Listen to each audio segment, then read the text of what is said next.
If I had to describe my new concerto for piano in 3 words, I think I would begin with the word dance. The first movement is very much a kind of imaginary piece for dance because I wrote and dedicated this piece to my sister Jessica Dessner, who was a dancer choreographer, and her work and life have very much inspired my music for years, and I wrote this piece as a tribute. And so the first movement has a very much a kind of dance-like form to it, both in its energy and rhythm, and the way Alicera Ott, our incredible pianist, plays it also really brings that out.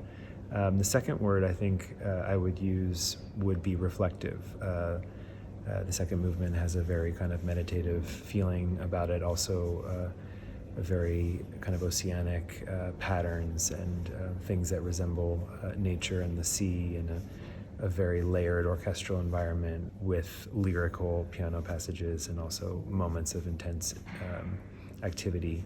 I didn't realize it when I was writing it, but the concerto has a lot of energy and intensity. So I guess energy, the third movement especially, has a really ferocious tempo, and again, Alicera Ott brings so much virtuosity and incredible musicality to the piece. So yeah, we're really excited about it, having premiered here in Zurich and to bring it to London.